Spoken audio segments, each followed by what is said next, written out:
दोस्तों, आज हम जो कहानी सुनाने जा रहे हैं वह सास और बहू की है, जिसमें एक सासू माँ और बहू थी। सासू माँ हर रोज ठाकुर जी का पूरे नियम और श्रद्धा के साथ सेवा करती थी। एक दिन शरद में सासू माँ को किसी कारणवश शहर से बाहर जाना पड़ा।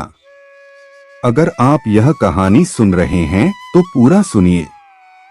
इस कथा को आधा अधूरा छोड़कर जाने की भूल मत करिएगा, क्योंकि इस पवित्र कथा को आधा अधूरा छोड़ने से आपको पाप लग सकता है। सासू माँ ने विचार किया कि ठाकुर जी को साथ ले जाने से रास्ते में उनकी सेवा पूजा नियम से नहीं हो सकेंगी। सासू माँ ने विचार किया कि ठाकुर जी की सेवा का कार्य अब बहू को देना पड़ेगा, लेकिन बहू को तो कोई अक्ल है ही नहीं कि ठाकुर जी की सेवा कैसे करनी है। सासू माँ ने बहू ने बुलाया और समझाया कि ठाकुर जी की सेवा कैसे करनी है, कैसे ठाकुर जी को लाड करना है। सासू माँ ने बहू को समझाया कि बहू, मैं यात्रा पर जा रही हूँ और अब ठाकुर जी की सेवा पूजा का सारा कार्य तुमको करना है। सासू माँ ने बहू को समझाया, देख, ऐसे 3 बार घंटी बजाकर सुबह ठाकुर जी को जगाना, फिर ठाकुर जी को मंगल भोग कराना, फिर ठाकुर जी स्नान करवाना, ठाकुर जी को कपड़े पहनाना, फिर ठाकुर जी का श्रृंगार करना और फिर ठाकुर जी को दर्पण दिखाना। दर्पण में ठाकुर जी का हंसता हुआ मुख देखना, बाद में ठाकुर जी राजभोग लगाना। इस तरह सासू माँ बहू को सारे सेवा नियम समझाकर यात्रा पर चली गई। अब बहू ने ठाकुर जी की सेवा कार्य उसी प्रकार शुरू किया जैसा सासू माँ ने समझाया था। ठाकुर जी को जगाया, नहलाया, कपड़े पहनाए, श्रृंगार किया और दर्पण दिखाया।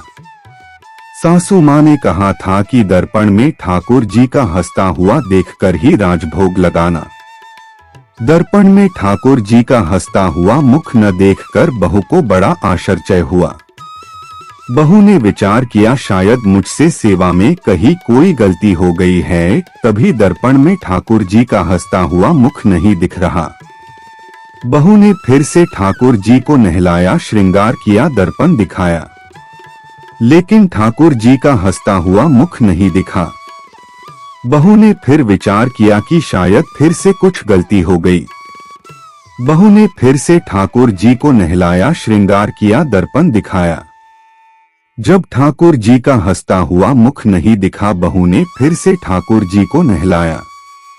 ऐसे करते करते बहू ने ठाकुर जी को 12 बार स्नान किया। हर बार दर्पण दिखाया, मगर ठाकुर जी का हंसता हुआ मुख नहीं दिखा। अब बहू ने 13वीं बार फिर से ठाकुर जी को नहलाने की तैयारी की। अब ठाकुर जी ने विचार किया कि जो इसको हंसता हुआ मुख नहीं दिखा तो ये तो आज पूरा दिन नहलाती रहेगी। अब बहू ने ठाकुर जी को नहलाया, कपड़े पहनाए, श्रृंगार किया और दर्पण दिखाया। अब बहू ने जैसे ही ठाकुर जी को दर्पण दिखाया तो ठाकुर जी अपनी मनमोहनी मंद मंद मुस्कान से हंसे। बहू को संतोष हुआ कि अब ठाकुर जी ने मेरी सेवा स्वीकार करी। अब यह रोज का नियम बन गया, ठाकुर जी रोज हंसते। सेवा करते करते अब तो ऐसा हो गया कि बहू जब भी ठाकुर जी के कमरे में जाती, बहू को देखकर ठाकुर जी हंसने लगते। कुछ समय बाद सासू माँ वापस आ गई। सासू माँ ने ठाकुर जी से कहा कि प्रभु क्षमा करना, अगर बहू से आपकी सेवा में कोई कमी रह गई हो तो अब मैं आ गई हूँ, आपकी सेवा पूजा बड़े ध्यान से करूंगी। तभी सासू माँ ने देखा कि ठाकुर जी हंसे और बोले कि मैया, आपकी सेवा भाव में कोई कमी नहीं है, आप बहुत सुंदर सेवा करती है, लेकिन मैया, दर्पण दिखाने की सेवा तो आपकी बहू से ही करवानी है। इस बहाने में हंस तो लेता हूँ। निश्चल सेवा भाव से प्रभु भी प्रफुल्लित होते हैं। दोस्तों, अगर आप भोलेनाथ के सच्चे भक्त हैं तो कमेंट में हर हर महादेव जरूर लिखें। हर हर महादेव।